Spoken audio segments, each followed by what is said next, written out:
ونصلي ونسلم على رسوله الكريم اما بعد فاعوذ بالله من الشیطان الرجیم بسم اللہ الرحمن الرحیم۔ میرے معزز سامعین و ناظرین السلام علیکم ورحمۃ اللہ وبرکاتہ۔ مسلسل درس قرآن آپ سماعت فرما رہے ہیں۔ گزشتہ آیت میں آپ نے سنا کہ اللہ تعالیٰ نے قرآن پاک میں ارشاد فرمایا کہ اہل کتاب حضور اکرم صلی اللہ تعالیٰ علیہ وسلم کو ایسے جانتے اور پہچانتے تھے کہ جیسے لوگ اپنے بیٹوں کو جانتے ہیں۔ اتنی معرفت رکھنے کے باوجود، اتنی پہچان رکھنے کے باوجود بھی وہ ایمان نہیں لاتے، تو وہ سرکشی کرتے ہیں، ضد کرتے ہیں، ہٹ درمی کی وجہ سے ایمان نہیں لاتے، ورنہ کوئی شک و شبہات ہوتے تو وہ آپ کو دیکھتے ہی زائل ہو جاتے، جیسا کہ یہودیوں کے بہت بڑے عالم حضرت عبداللہ بن سلام جب حضور اکرم صلی اللہ تعالی علیہ وسلم نے نبوت کا اعلان کیا، مدینہ شریف آپ ہجرت کر کے تشریف لائے، تو انہوں نے آپ کی نبوت کو مانا اور آپ کی رسالت کو تسلیم کیا، کیونکہ انہوں نے تورات شریف میں آپ کی ساری نشانیاں پڑھی تھی اور دیکھی تھی۔ اس لیے جب انہوں نے نبی پاک صلی اللہ علیہ وسلم کو دیکھا تو پہچان گئے کہ جو کچھ ہماری کتابوں کے اندر نشانیاں موجود تھیں وہ سب کچھ ان میں موجود ہیں۔ تبدیلی قبلہ پر اعتراض کرنے والے اعتراض کرتے رہے، اہل کتاب کہ پہلے بیت المقدس کی طرف منہ کر کے نماز پڑھتے تھے ایمان والے، اب وہاں سے پھر کیوں گئے؟ یہ لوگ اعتراض کرتے رہے۔ اللہ تعالیٰ نے آج جو آیہ مبارکہ ہے اس میں اللہ تعالیٰ نے ارشاد فرمایا وَلِكُلٍّ وِجْهَةٌ هُوَ مُوَلِّيهَا فَاسْتَبِقُوا الْخَيْرَاتِ، اور ہر ایک کے لیے توجہ کی ایک سمت ہے۔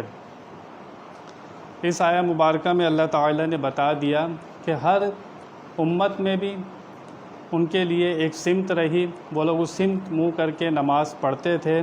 ہر قوم کے لیے، ہر امت کے لیے ایک سمت تھی، توجہ کا مرکز تھا۔ یہ کوئی نئی بات نہیں ہے۔ ہم نے خانہ کعبہ کو قبلہ بنایا، یہ کوئی ایسی بات نہیں ہے کہ اہل کتاب اعتراض کریں، وہ بھی بیت المقدس کی طرف منہ کر کے نماز پڑھتے تھے اور توجہ کی ایک سمت مقرر تھی۔ تو یہاں پر جو لوگ اعتراض کر رہے ہیں ان کو بتایا جا رہا ہے کہ یہ توجہ کی ایک سمت ہے کہ سارے ایک ساتھ اکٹھے ہو کر نماز پڑھو، تمہارے لیے ایک سمت مقرر ہے۔ اگر سمت مقرر نہ ہوتی تو نماز میں کسی کا منہ مشرق کی طرف ہوتا، کسی کا مغرب کی طرف ہوتا، تو عجیب ہی ایک منظر ہوتا جب نماز پڑھتے۔ اس لیے بتایا گیا کہ سب کے لیے ایک سمت مقرر ہے توجہ کے لیے۔ پھر اللہ تعالیٰ نے صحابہ کرام کو بتا دیا کہ تبدیلی قبلہ اللہ کی طرف سے حق ہے۔ نبی پاک صلی اللہ تعالی وسلم کی اس میں خوشنودی تھی، انہوں نے تمنا کی، ان کی آرزو تھی، ہم نے اس کو پورا کیا، اس میں اللہ تعالیٰ کی بھی رضا شامل ہے۔ جب یہ فیصلہ ہو چکا، ہم نے خانہ کعبہ کو قبلہ بنا دیا، اب فرمایا جا رہا ہے کہ ان سے بحث نہ کرو، اب ان سے بلا وجہ الجھنے کی ضرورت نہیں ہے، اپنا وقت ضائع نہ کرو۔ تم ان سے الجھ کر اپنا وقت ضائع کرتے رہو گے، جو تم نے مقصد کے کام کرنے ہیں اور دین کی تبلیغ کرنی ہے، تمہارے ذمے بہت سے کام ہیں، اب تم ان کے پیچھے نہ پڑو۔ جو لوگ تبدیلی قبلہ پر اعتراض کرنے والے ہیں وہ کرتے رہیں گے، ان کے منہ بند نہیں ہو سکتے، تم اپنا وقت ضائع نہ کرو۔ اس لیے انسان کو بتایا گیا کہ بلا وجہ ایسے کاموں میں مشغول ہونا کہ جس کا کوئی نتیجہ نہ ہو، بلا وجہ بحث کرنا اور اس کا کوئی مقصد نہ ہو۔ ایک بحث ہوتی ہے کہ بندہ کسی کو کوئی دلیل دے کر کوئی بات سمجھا رہا ہو، امید بھی ہو کہ وہ بندہ سمجھ جائے، لیکن ایسے لوگ جو ضدی ہوں، حسد کے مارے ہوں، بغض ہو ان کے دل میں، ان کو بتایا گیا کہ ان سے بحث کر کے اپنا وقت ضائع نہیں کرنا چاہیے۔ چنانچہ 19ویں پارے میں اللہ تعالیٰ نے جو اپنے بندوں کی نشانیاں بتائیں، اس میں نشانی ایک صفت یہ بھی ہے کہ جب ان سے کوئی جاہل ٹکر جاتا ہے راستے میں چلتے ہوئے، یا ویسے ہی جب جاہل سے ان کا ٹاکرا ہو جاتا ہے تو اس سے بحث نہیں کرتے بلا وجہ، اور ان سے کہتے ہیں سلام اور آگے نکل جاتے ہیں۔ یہاں بھی اللہ تعالیٰ نے یہ ارشاد فرمایا کہ صحابہ کرام سے کہ بلا وجہ ان سے بحث نہ کرو۔ آگے اللہ تعالیٰ ارشاد فرماتا ہے فاستبقوا الخیرات، بلکہ آگے نکلو، تم نیکیوں میں آگے نکل جاؤ۔ اللہ تعالیٰ کیا ارشاد فرما رہا ہے؟ ان سے بحث نہ کرو، تبدیلی قبلہ فیصلہ ہو چکا، اب تم نے کیا کام کرنا ہے؟ نیکیوں میں آگے نکلنا ہے۔ اب تمہاری جو آپس میں مقابلہ ہے وہ نیکیوں پر ہے۔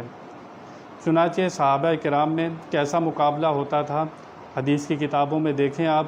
چنانچہ جنگ تبوک کے موقع پر حضرت عمر فاروق رضی اللہ تعالی عنہ جب جہاد کا اعلان کیا اور فرمایا کہ سامان جمع کیا جائے، اور سامان جب جمع ہو جائے تو جنگ کے لیے وہ استعمال ہوگا، چنانچہ حضرت عمر فاروق گھر کا آدھا سامان لے آئے۔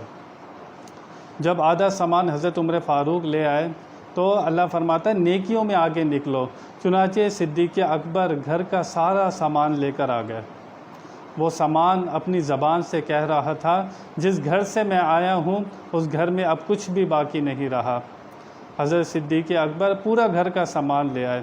حضور اکرم صلی اللہ علیہ وسلم فرماتے ہیں اے ابو بکر، گھر والوں کے لیے کیا چھوڑ کر آیا ہے؟ حضرت ابو بکر کا جواب سنیے، اگر دل میں محبت ہے تو سنیے صدیق اکبر کیا کہتے ہیں۔ کہتے ہیں میں گھر والوں کے لیے اللہ اور اس کا رسول چھوڑ آیا ہوں۔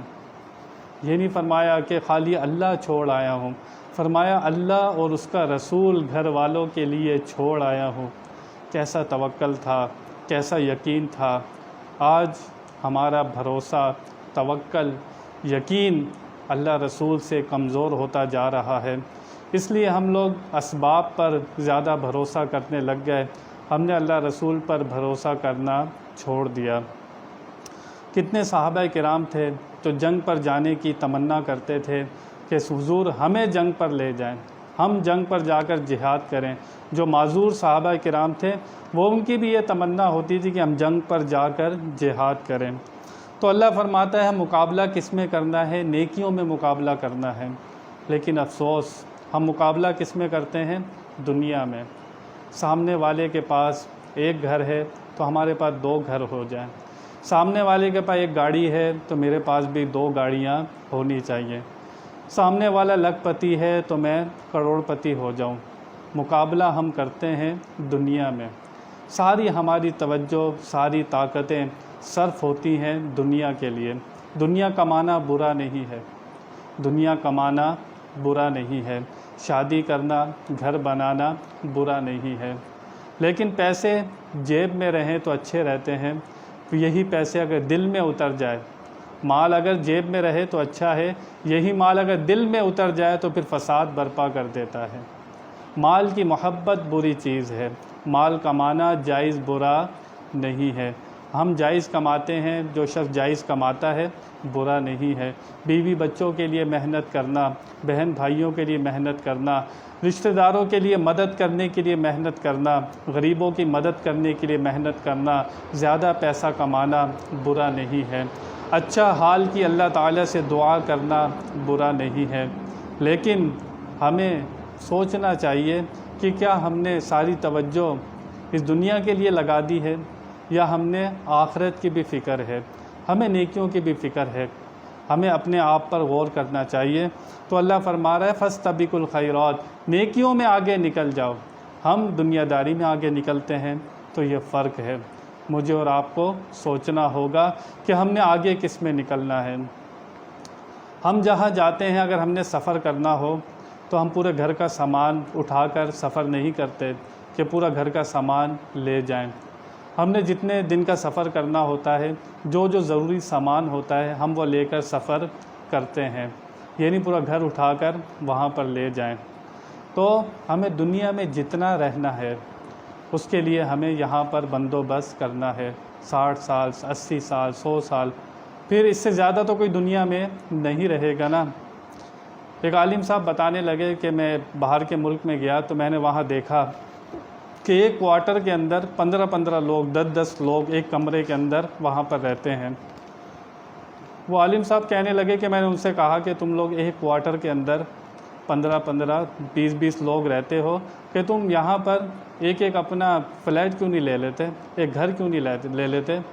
تو انہوں نے کہا مولانا صاحب بات یہ ہے کہ ہم یہاں پر مستقل رہنے نہیں آئے، ہم یہاں پر بیوی بچوں کے لیے کمانے آئے ہیں، اتنا پیسہ جوڑ لیں گے پھر اپنے اصلی وطن کی طرف ہم نے جانا ہے، یہ ہمارا اصلی وطن نہیں ہے، ہم نے اپنے اصلی وطن کی طرف ہم نے سفر کرنا ہے، یہاں پر تو ہم مسافر ہیں، تو ہم نے یہاں پر اتنا ہی رکھا ہے کہ جتنا ہمیں یہاں پر ضرورت ہے۔ وہ علامہ صاحب کہنے لگے کہ میں بھی تو یہی سمجھانے آیا ہوں تمہیں کہ تم نے دنیا میں جتنا رہنا ہے اتنا ہی پھر سامان اپنے پاس رکھو، جہاں پر جانا ہے پھر وہاں کی فکر زیادہ ہونی چاہیے۔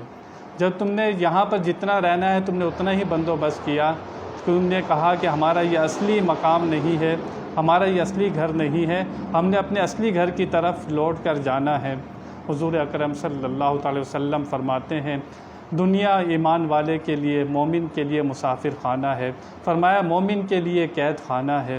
حضور نے ایک ایک چیز بتا دی کہ تم نے اس دنیا میں کس طرح رہنا ہے، قرآن پاک ایک ایک چیز کو وضاحت کر رہا ہے کہ کل کوئی یہ نہ کہے کہ ہمیں پتہ نہیں تھا۔ اللہ فرما رہا ہے ہر کسی کے لیے ایک سمت مقرر ہے توجہ کی۔ اب ایک توجہ کی سمت تو یہ ہے کہ بندہ نماز کے لیے اپنا چہرہ، اپنا جسم خانہ کعبہ کی طرف کرے اور خانہ کعبہ کو توجہ کا مرکز بنائے، لیکن ایک توجہ ہوتی ہے بندے کے خیال کی، بندے کی سوچوں کی اور بندے کے ارادے کی کہ وہ توجہ کس طرف ہے۔ اصل توجہ انسان کی باطنی توجہ ہوتی ہے کہ وہ کس طرف ہے۔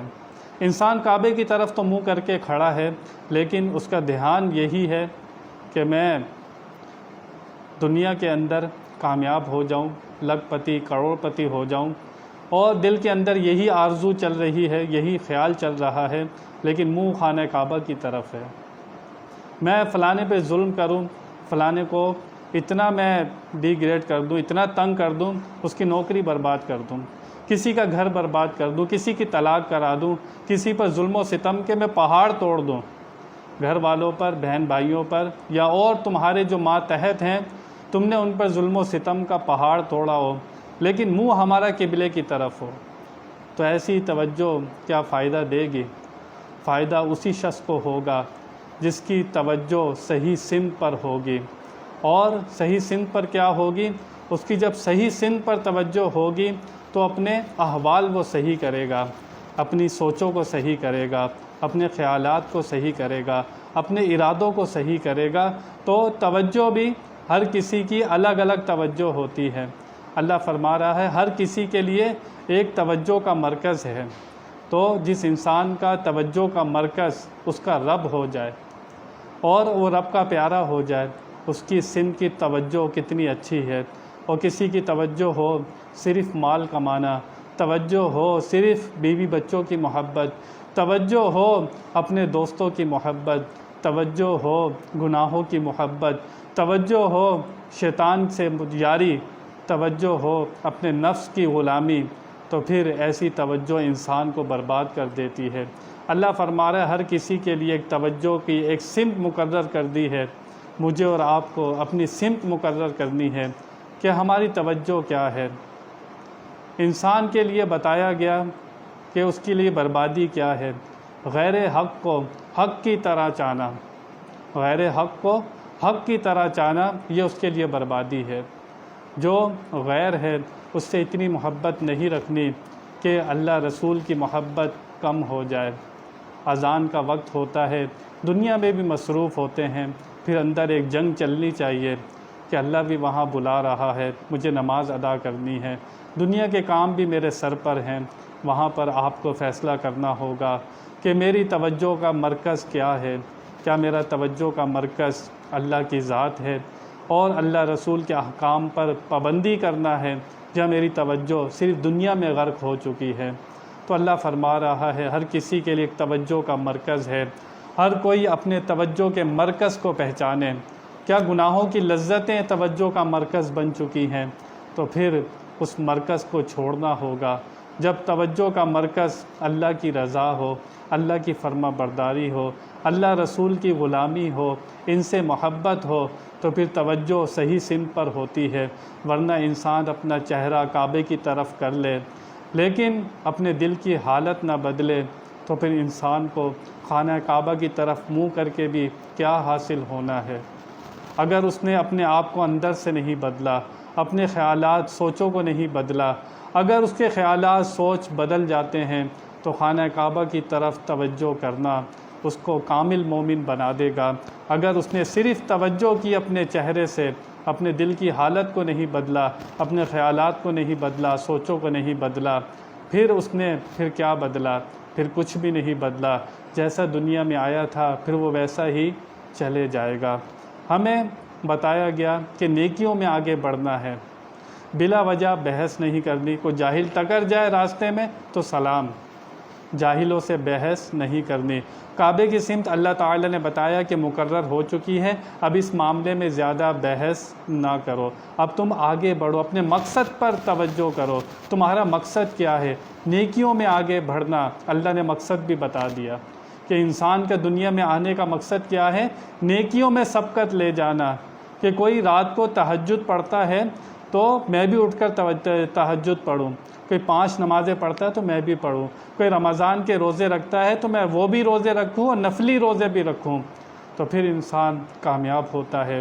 ورنہ زبانی کلامی باتیں کرنا آسان ہے، اصل زندگی بنتی ہے عمل سے۔ جو عمل کرتا ہے، جو اللہ پر یقین کرتا ہے، جو بھروسہ کرتا ہے، وہ دنیا اور آخرت میں کامیاب ہو جاتا ہے۔ ورنہ باتیں کرنے والے باتیں کرتے کرتے دنیا سے چلے جاتے ہیں۔ اصل چیز ہے عمل۔ جو شخص عمل کرتا ہے اور اپنے آپ کو بدلنے کی کوشش کرتا ہے تو اللہ تعالیٰ قرآن میں فرماتا ہے کہ انسان کو وہی ملتا ہے جس کی وہ کوشش کرتا ہے۔ جس کی کوشش رب کی طرف ہوگی تو اس کو رب مل جائے گا، جس کی کوشش آخرت کی طرف ہوگی تو اس کو آخرت مل جائے گی، جس کی کوشش دنیا کی طرف ہوگی تو اس کو دنیا مل جائے گی۔ اب اللہ تعالیٰ نے یہ فیصلہ ہمارے ہاتھ میں چھوڑا ہے کہ ہم نے کوشش کس طرف کرنی ہے۔ جس طرف ہماری کوشش ہوگی اللہ تعالیٰ وہی سامان ہمارے لیے میسر فرما دے گا۔ بس اپنے آپ کو سنبھالنے کی، محاسبے کی ضرورت ہے، اپنے اندر جھانکنے کی ضرورت ہے۔ ہم ساری زندگی دوسروں کے عیب دیکھتے رہتے ہیں، دوسروں میں جھانکتے رہتے ہیں۔ ہم اپنے اندر کب جھانکیں گے کہ ہم کہاں کھڑے ہیں؟ ہم نے اپنی ماضی کی زندگی کیسے گزاری ہے، اگلی زندگی کیسے گزارنی ہے؟ سب کے لیے آگے کے دروازے کھلے ہیں۔ جو بندہ گناہوں سے توبہ کر لے، اللہ فرماتا ہے وہ ایسا پاک صاف ہو جاتا ہے جیسے ابھی اپنی ماں کے پیٹ سے پیدا ہوا ہے۔ مجھے اور آپ کو توجہ کرنی ہوگی اور غفلت سے اپنے آپ کو بچانا ہوگا۔ یہ غفلت انسان کو برباد کر دیتی ہے۔ ہم دنیا میں مسافر ہیں، ہمیں دیکھنا ہے کہ مسافر کس طرح زندگی گزارتا ہے، جو قیدی ہوتا ہے جیل میں وہ کس طرح زندگی گزارتا ہے۔ اللہ تعالیٰ سے دعا ہے کہ ان باتوں پر ہمیں عمل کرنے کی توفیق عطا فرمائے۔ بیان میں کوئی غلطی ہوئی ہو اللہ کی بارگاہ میں توبہ کرتا ہوں۔ آخر دعوانا ان الحمد للہ رب العالمین۔